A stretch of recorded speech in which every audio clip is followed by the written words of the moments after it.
All right, welcome back. It's the Kiddies Lounge show right here on our Dami Mogo 93.1 FM Lagos. Now, as I said before, went on that breather, I did say that we'll be speaking with an educational psychologist. She's also the head of academic White Cotton School in Lagos, and she will be joining us this morning. Good afternoon, Mr. Luke Joseph. Welcome to the Kiddies Lounge show. Good afternoon, Miss Ogboi. Thank you so much for the invite. I'm glad to be here today. Yes, I know that you have a lot of things to do today, and so we're going to make these as quick and as straight to the point as possible. And I also know that we've had a conversation before, but not on this dial, on a different year, a different time zone. But this is now, and so we're going to focus on now. Now, I, as a bedwetting advocate and an educational psychologist, I'm just going to go straight into it. There has been a lot of, it's not news that bedwetting affects children in many ways, especially when they are within the age where they ought to have stopped. But they still continue, and this has gone on to affect them in their school, in their education, even their confidence level. Help us understand, as a psychologist, to what depth, bedwetting affects children. All right, thank you so much, Miss Ogboi. Good morning once again to every audience listening to us this morning. So, yes, just like Miss Ogboi has rightly said, bedwetting is something that affects children. In fact, the society believes that it affects only children, of which is not actually true. It also affects adults, but that's not why we are here today. So yes, it affects a lot of children, but a lot of people do not have the understanding that this thing goes beyond the physical discomfort that it causes for children. And by that, I mean that beyond the, the physical wetting, the uncomfortability that comes with always having to pack your wet clothes in the morning. Beyond all of that, bedwetting goes on to impact the emotional health of children because it comes with shame. And that shame doesn't just doesn't just stay on the surface.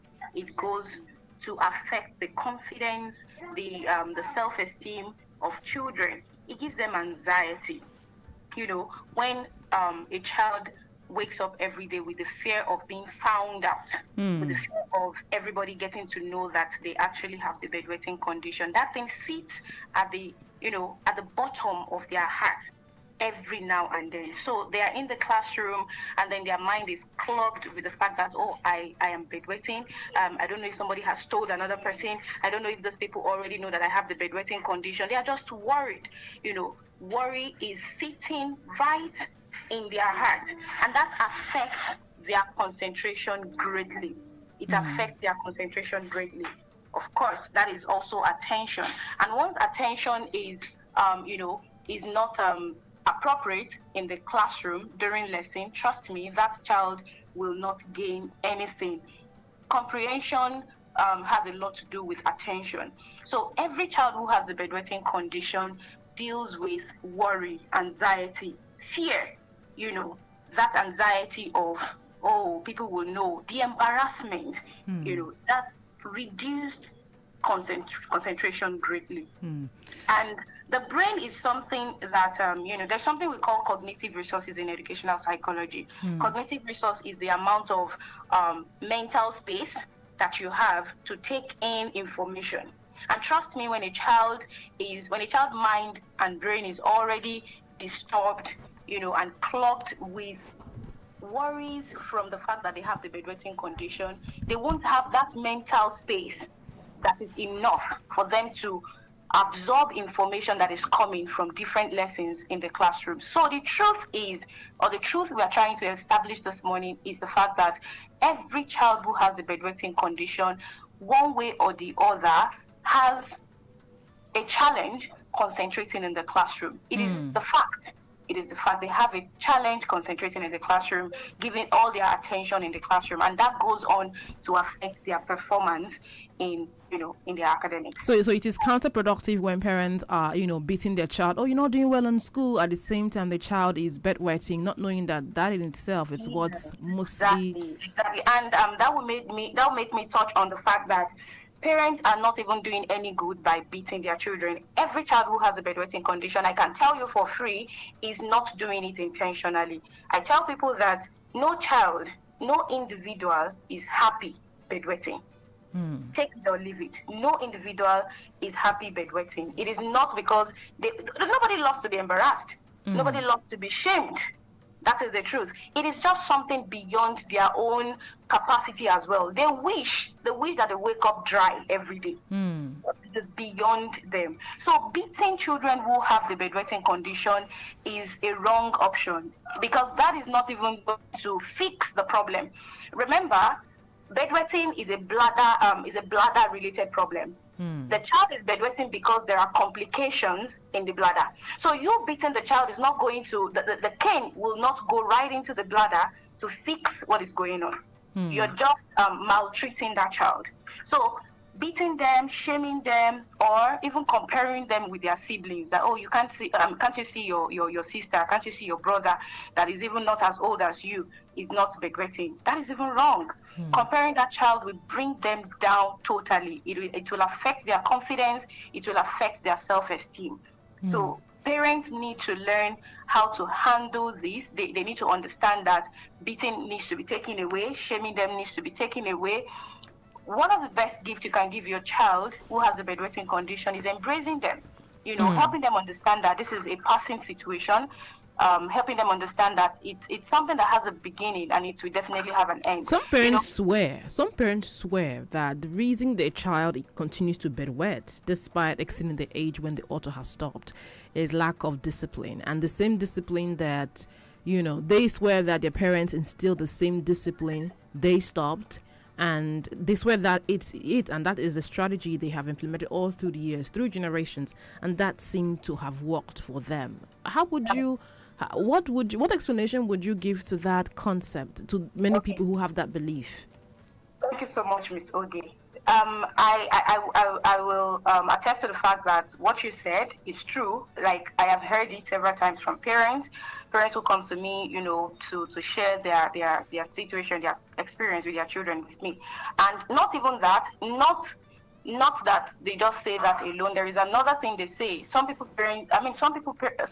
parents believe that when they shame their child, when they say it publicly, when they go to their schools to tell their friends that they have the bedwetting condition, they believe that somehow that child will, it will help that child stop bedwetting. But there is a truth that these parents do not understand.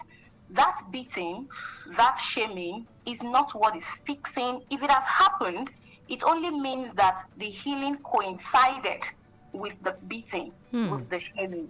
It is not that the beating is what fixed the problem. The shaming is not what fixed the problem.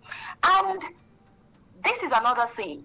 If at all that beating and the shaming actually stopped the bedwetting, what parents don't understand is that they have now created another problem that is not as visible as the bedwetting that they have just dealt with. And that is even worse, because a child that you have beaten, you've maltreated, you have shamed in the public just because the child is bedwetting, and eventually the child stopped, trust me, that child will struggle to raise their self-esteem, or to wake their self-esteem back to life as they go on to become an adult.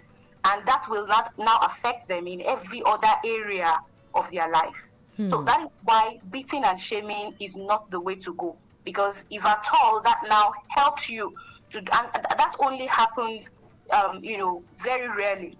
And parents won't believe, but it happens very rarely that beating and shaming will fix the problem. But if it does fix it, just as I have said, it will definitely create another bigger problem, which parents do not often see because it is not as visible as the bedwetting itself. It goes on to affect the self-esteem of the child, the confidence, and it affects them in the wider world as they grow.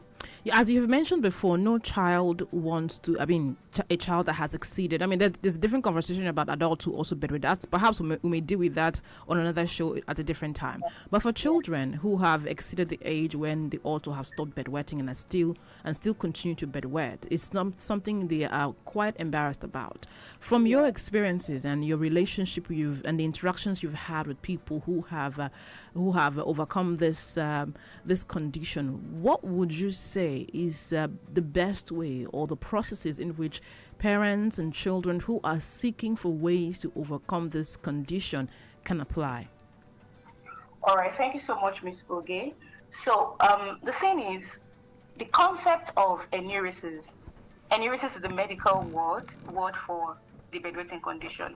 The concept of enuresis is something very, very complex, because it is not just caused by a single thing. That is why when people come for consultation at my NGO, I tell them that everybody's enuresis condition is peculiar to them.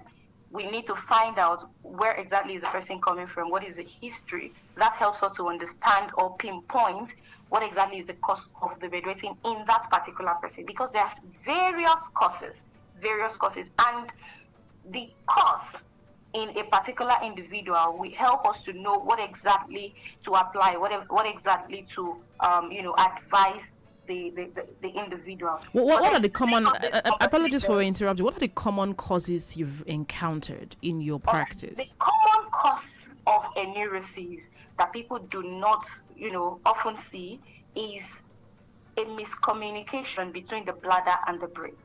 Now, bedwetting has everything to do with the message or the communication between the bladder and the brain, because our bladder is controlled by the brain. So when the bladder gets filled up, as it is getting filled up, once it gets to that stage where it should be emptied, there are some things that happen. Some nerves are triggered to send message to the brain to tell the brain that the bladder is filled up and it needs to be emptied. Then the brain sends a message back so that all the neurons that need to get the information, in order for the bladder to void, will get the message. But in most cases, we realize that message, that communication is not strong enough. It is weak. So the communication between the bladder and the brain is very, very weak. That is one, problem or one challenge, one cause of the bedwetting condition. Another one is the hyperactivity of the muscle of the bladder. There is this muscle that lines the wall of the bladder. If that muscle is overactive, we call it overactive bladder. If that muscle is overactive, then it means that at very little quantity of urine, the bladder is in a hurry to release it, even without proper communication. So what are the two major causes of enuresis in most people? The other ones would be deep sleep. Trust me, for many people who have the bedwetting condition, there is always the challenge of deep sleep. A lot of them actually sleep very, very deeply. And it's not because it's their cause, it's their fault. It's just because that is the way their body is wired. But then there are things that can be done in order to lighten the depth of their sleep. Now, for the sake of this conversation, the few things that I feel that parents should do, or that we have advised parents and have worked over time, one of those things is reducing sugary things for children. These days, a lot of parents, in a bid to satisfy their children, in a bid to make them feel very comfortable, we have this money, let's spend it, they give them a lot of sugary things, a lot of sugary fluid. And one of the very popular culprits is soft drinks, all these soda drink. It affects children a lot, even adults. That is where we usually begin consultation from. If you have the bedwetting condition, you have no business with soft drinks, because it goes on to affect the muscle of the bladder the more. It increases the rate of urine production. It does a lot to the body system. So that is one thing I will advise parents to watch, for their children. Reduce it, or even drastically reduce it, or take it out entirely from their diet. Now, apart from reduction of sugary things, when this process, this advice that you've counseled, or you've given to some parents who have children struggling with this, condition, half the time, does it work 100% of the time, or there are other things, perhaps other therapies that are included? Yes, like I said, there are so many causes, and that is why there are also different things, different strategies that we advise. So it is not just this issue of soft drinks and sugary things, but I can tell you that a lot of times when people take this out of the diet of their children or anyone who has a bedwetting condition, a lot of times they are able to, the occurrence of bedwetting reduces a lot. So take for instance, let's say someone who bedwets 5 times in a week before, when they take out the soft drinks, they realize that, it has reduced to 2 days in a week. Do you understand? So that tells you that it actually plays a great role in the occurrence of bedwetting. Interesting. And now, as we're talking about bedwetting and talking about the education and development of children, let's still also touch on another topic that was trending a few weeks ago. Many people would have seen it or heard it, and that will be the controversy between a publisher and a concerned mother. Now, it turned out that a mother saw a textbook. Her child was being taught something in a textbook, and a particular story was being portrayed, and the woman thought that the story was too violent for her child, and of course she raised alarm on social media. That really raised a lot of dust. The authorities were involved. The publisher did respond. His response was not pretty. That's the best way to put it. Was not pretty, but investigations were launched into that particular scenario. But where I want to bring our educational psychologist this morning is that she would know, that mother who raised concern about that, the presence of those kinds of stories, would not be the first mother to see her child being taught with that level of that kind of story. So my question now is, are there instances, or should parents be more concerned and pay more attention to what their children are being taught as it's displayed in textbooks, as it's displayed in classes and homework and assignment? And to what extent do these kinds of stories portrayed in textbooks affect development and even the character formation of these children? Thank you very much, Miss Oge. So, I will start from the other question, that should parents be concerned? Of course, parents should be concerned. Yes, they should be. Because, as much as possible, every parent invests in the education of their children. And of course, whatever you are investing on, you should be able to follow up and see how well that thing is serving you. And besides, every family has, the culture that they want to build, the kind of values that they are building in their family. So definitely, whatever their child is being fed with outside there, they should be concerned. So I think the problem is not even the fact that the woman was concerned about the content of that textbook. She, being concerned, I'm not talking about the fact that whether she came out to say it publicly or not, but of course, the concern part, it is, absolutely fine. It is absolutely okay to be concerned. Now, the thing is, coming to the other question of to what extent do these things actually affect the children? Psychologically, stories are very powerful, very, very powerful. And children learn values, emotions, and, other behavior patterns through stories. So we can't joke with the kind of stories that are presented to children in school. We can't close our eyes to them. So if stories are preaching the values that we do not appreciate, values that we do not embrace, especially as it pertains to every family, then definitely concerns will come up. So for that particular story, I do not think I have all of the context, but of course I know that when I read it, it's based on violence. Yes. And from that story, I can tell you that a child can, especially because they are kids, if that story was for maybe secondary school students. Mm. It probably would have been not appropriate, but the students would have been able to better sieve it, sieve it and take the right things in the story. But this is for children, kids. It is more dangerous. It is more dangerous. These children learn by imitation. They learn by imitation. They learn by modeling. So whatever they read or that they grab or absorb from that story becomes something that sticks to their brain. And at that level, their brains are very magical. I mean, very magnetic. Very, very magnetic. So, yes. Now, as someone in school authority, right? I'm also concerned about how the textbook got into the school system in the first place. I believe that the school authority must have reviewed it, approved it, and thought it was proper for children to, use that in their coursework. Now, as someone in school authority, right, are there, processes that are involved in approving textbooks that children should use in schools during their coursework? Or is it just whatever publisher comes through, it just accepts it?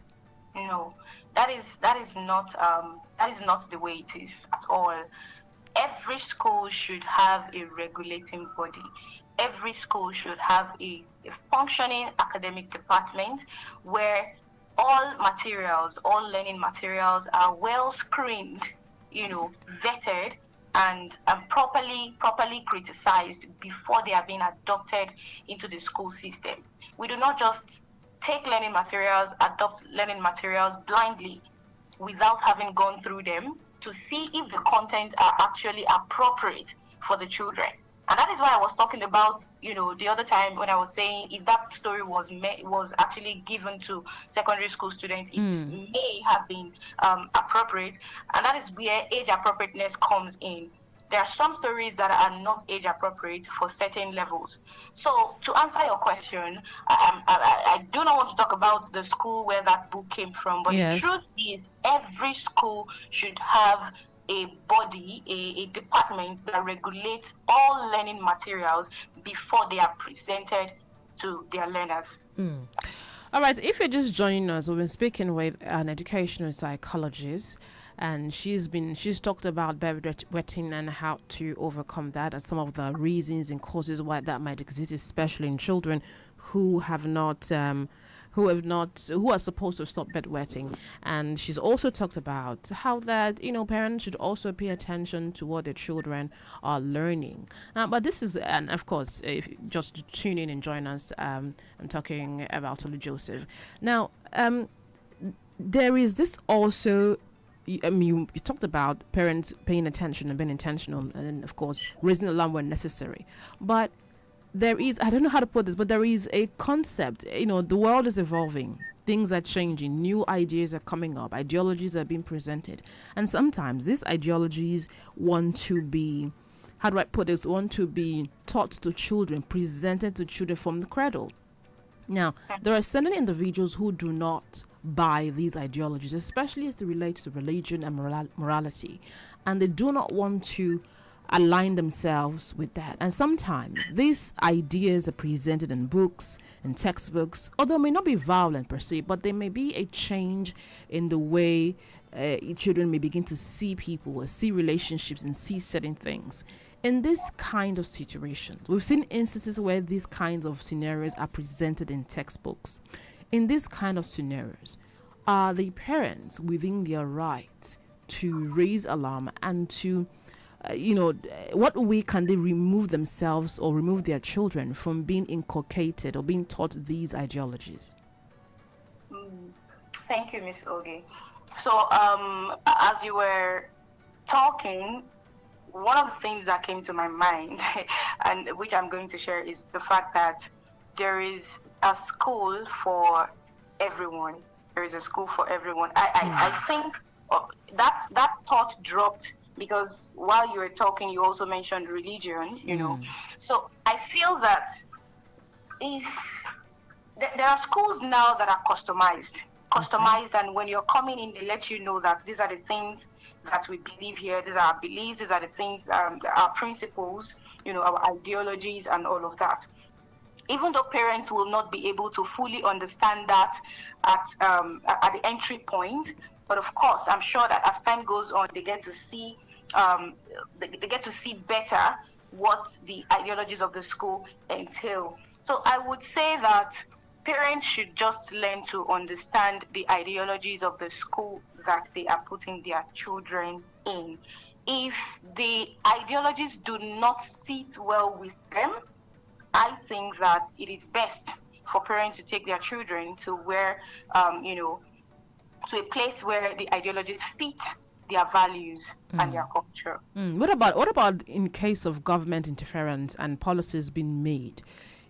Sometimes it is universal.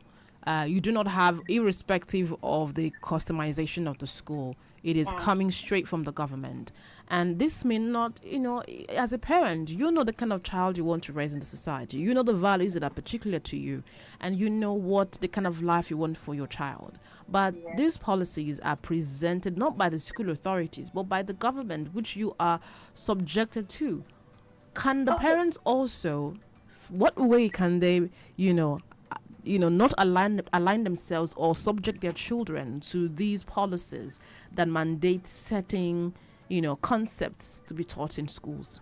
So in such situation, I think there is little or nothing the parents can do. But again, I want to say that if there is anything that needs to be inculcated into the learning system, whether from the government or from the private sector, I think one of the things that should come ahead of anything that is new that needs to be introduced is advocacy, awareness. Talk about this thing before it is introduced. Let there be enough awareness. Let that prepare the minds of parents. Because the truth is, at some point, some of the things that parents also believe, that they are guiding against, it is because they do not have enough awareness. It is because they do not have enough understanding. So I feel that when the government, or even if it's a private sector, when they do a good job at awareness and advocacy and education, educating the minds of these parents for them to align better with the new strategies, with the new beliefs and ideologies. I think that it will better bring the parent to the same page as them, right? So when that is done, when enough awareness is given, it kind of solves the problem to a great extent. All right, Tolu Joseph, has been lovely speaking with you this morning. Thank you very much for coming on the show. But before I let you go, I know that you have a non-governmental organization that caters to, bedwetting. Can you tell us a bit about that? I don't know if it's for adults alone, for children, or for both. Yes, thank you very much. So, yes, we run an NGO. The name is Enuresis Support Foundation, and it does not only cater for children, it caters for adults as well. In fact, more of adults, because it is at adulthood that bedwetting is most inappropriate, and that is where most of the emotional baggage, emotional damages that we talk about regarding bedwetting, that is where it is mostly experienced. A lot of adults have lost their sense of security, their self-esteem, their confidence. It has affected their jobs, their relationships, the way they see themselves. So that is where a lot of these problems are being experienced most. So we cater to children, both children and adults. Beyond helping them to overcome the condition, one of the things that we hammer on very well is how to heal completely, mentally, how to heal emotionally, how to regain your confidence, your self-esteem. Because bedwetting does not just cause or lead to physical discomfort, like I already said.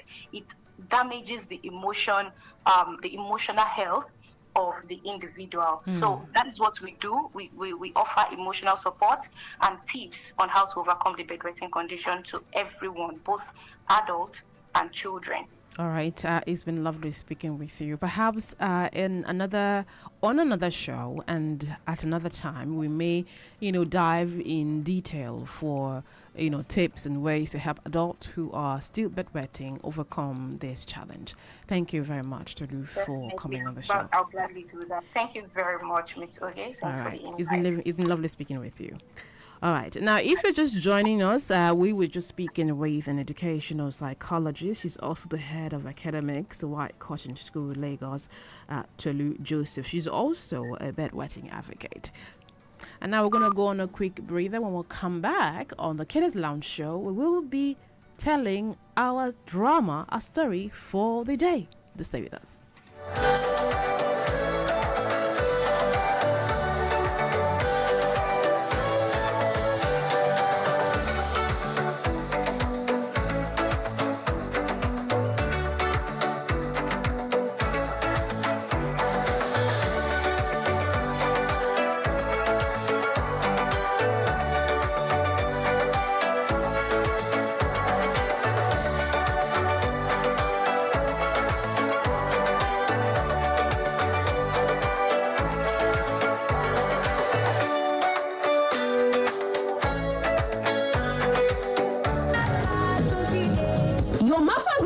The premier award ceremony celebrating professionals across all fields globally. Live in Lagos, a day to remember. Join us as we honor His Excellency Governor Babajide Sanwo-Olu, Executive Governor of Lagos State, as the best performing governor in Southwest 2026.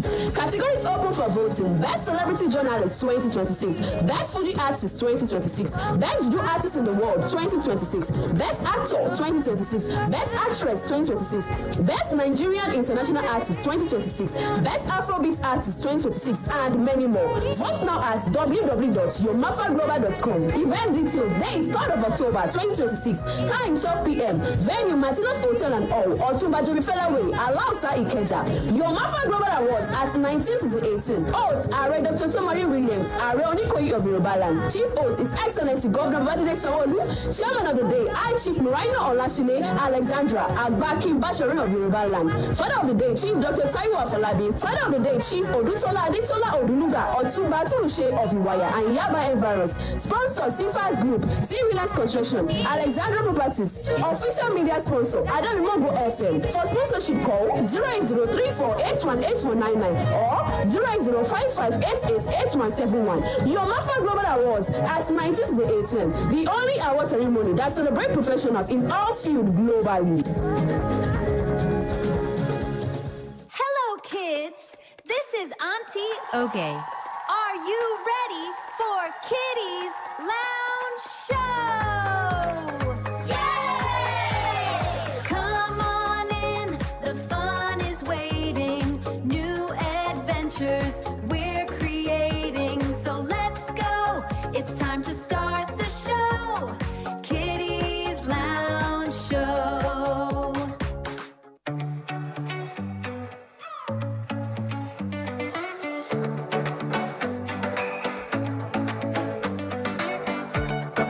All right, welcome back. It's the Kiddies Lounge Show right here on our Dami Mogo 93.1 FM Lagos with Auntie Ogboi. Now, let's get into our story for today. Now, today's story is titled The Missing Lunch Mystery. Now, it's a story about friendship, kindness, and learning not to judge people too quickly. All right, let's get into it. Okay. Now, it was a bright Monday morning at Bright Future Academy. And the classroom was buzzing with noise as children chatted excitedly before lessons began. Now, Amaka was arranging her books neatly while her friend Tunde stretched and yawned loudly. Oh my God. Now, did you do the math assignment? Amaka asked. Tunde groaned dramatically and replied, "Please, today is Monday. My brain is still sleeping." Just then, their teacher, Mrs. Johnson, walked into the classroom with a boy standing quietly behind her. "Good morning, class," she said warmly. "Good morning, ma'am," the children answered. "We have a new student joining us today. His name is Femi. I want everyone to make him feel welcome." Now, Femi gave a small wave and quietly said, "Hello," but instead of smiling back, many people simply just stared at him. He looked shy and nervous. Now, during lunch break, the classroom became lively again, all of a sudden, as it usually is during lunch break. Lunch boxes opened everywhere, and the smell of delicious food filled the air, some with rice and chicken, beans and plantain, yam and eggs, all kinds of food. Amaka happily announced that her mom packed jollof rice and chicken. Tunde proudly showed off his meat pie. But suddenly, Zara shouted loudly, "My lunchbox is missing!" The entire class became silent. "What?" several children exclaimed. Everyone began searching under desks, inside bags, but the lunchbox was nowhere to be found. Then one boy, named Chinedu, whispered, "Maybe somebody stole it." Immediately, some children turned to look at the new boy, Femi. "He was near our bags earlier," one child murmured. Femi's eye widened. "I didn't take anything," he said softly. Mrs. Johnson quickly stepped in. "Nobody should accuse anyone without proof," she warned firmly. But even after school ended, whispers continued all around the classroom. The next day, something shocking happened again. This time, Tunde's meat pie disappeared. "Ha! Not again!" Tunde cried dramatically. Once more, suspicious eyes turned towards Femi. The new boy. Some children whispered that he was too quiet. Others said he always stayed alone. A few children even claimed he looked suspicious because his school bag was old. Poor Femi looked hurt and confused. But Amaka folded her arms and said firmly, "Being quiet does not make someone a thief." Zara nodded slowly. "Something about this situation feels strange." That afternoon, Amaka came up with a plan. "We are going to solve this mystery ourselves," she announced. Tunde jumped excitedly. Operation Lunchbox Detective. The next day, during lunch break, Amaka, Tunde and Zara hid quietly behind the classroom curtain. They decided to watch carefully and catch the real thief. Minutes passed. Tunde whispered loudly, "My leg is itching!" "Shh!" Amaka warned. Suddenly, they heard footsteps. Someone entered the empty classroom quietly and began opening bags. The children held their breath. Then Amaka peeked carefully around the curtain and gasped. It was not Femi. Guess who it was? It was Chinedu. The three children jumped out immediately. "Catch you!" Zara shouted. Chinedu nearly screamed in surprise. "You took the lunch boxes!" Tunde asked in disbelief. Chinedu lowered his head sadly. Then, with tears in his eyes, he quietly explained the truth. "My parents have been struggling financially," he admitted. "Sometimes there's no food at home. I was hungry, but I was too ashamed to tell anyone." The room became quiet. Amaka felt sorry for him, but she still asked an important question. "Why did you let everyone blame Femi?" Chinedu looked down in shame. "Because everybody already thought he was strange," he confessed. At that moment, Femi walked in slowly into the classroom. He had heard everything. "I just wanted friends," he said quietly. The words made everyone feel terrible. Tunde shook his head sadly. "We judged you without knowing the truth." Zara sighed deeply. "And we listened to rumors instead of fact." When Mrs. Johnson heard what happened, she gathered the entire classroom. "Today," she said gently, "all of you have learned a very important lesson." The classroom became completely quiet. We should never judge people because they are new, quiet, different, or shy. Every person has a story we may not understand. The children nodded slowly. "And when people are struggling," Mrs. Johnson continued, "we should help them instead of mocking them." Chinedu apologized sincerely to Femi for blaming him unfairly. And to everyone's surprise, Femi smiled kindly and forgave him. The next day, everything changed. At lunch break, Tunde invited Femi to sit with them. Amaka shared puff-puff with everyone, and Zara joked that the classroom finally felt peaceful now that the lunchboxes were safe again. Even Chinedu joined the group, laughing happily with the others, and from that day forward, the children became friends.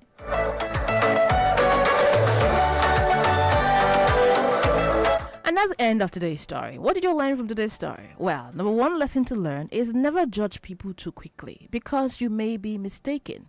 Number two lesson, don't believe every rumor without proof. Rumors, it is true that sometimes people say that there's a truth in every rumor, but sometimes the rumor may just be the fabrication of people's imagination, meaning people may just make it up. You see someone, he looks fishy, you just came up with a story like, this fishy story suits you. That is not true because one, you're telling complete lie, and two, you are spreading false tales about a person, which is very, very wrong. And the third lesson, kindness is always very important, and show an endeavor to always be kind. Kindness does not mean that you're only kind to people who you know or people who are kind to you. No, sometimes even to people who are not kind to you, endeavor to extend a hand of kindness to others. Okay, some people may be struggling, you don't know what they're struggling about, and you don't know what they're struggling with. Just be kind to people. And of course, the final lesson is friendship is always very important, and honesty and friendship are two things that go hand in hand. You cannot tell me that you're my friend but you're always lying to me, you're always lying against me and lying to me. That is not the way friendship works. If anything at all, you should be friends. You should be honest with your friends. I hope you have learned valuable lessons from today's story. Now, I want you to listen to the stories very carefully. You can go back to our page on Facebook, on YouTube, on our Dami Mogo 3.1 FM. You can listen to the stories because in the coming weeks, I will be asking questions pertaining to these stories, lessons that have been learned, and what has been gained. And at the end of that sessions, prizes will be won. And also, if you're struggling with bedwetting, yes, the first part of the show, we had an educational psychologist, Tolu Joseph, who explained in detail some of the reasons why people still bedwet and what can be done to sometimes alleviate the situation. My name is Oge Mark. You call me Auntie Oge. I will be back next week Saturday at 10:30 a.m. for another interesting session on Kiddies Lounge right here on our Dami Mogo 93.1 FM Lagos. Have a wonderful Saturday morning. But before I go, this is a big shout out to Big Faith. Today is her birthday and she's celebrating her birthday. Let us see if we can, give her a call. If we can give her a call and, give her a call and see if we can wish her a happy birthday today. Now, this is, I don't know if this is going to work, but let's just see if it's going to work.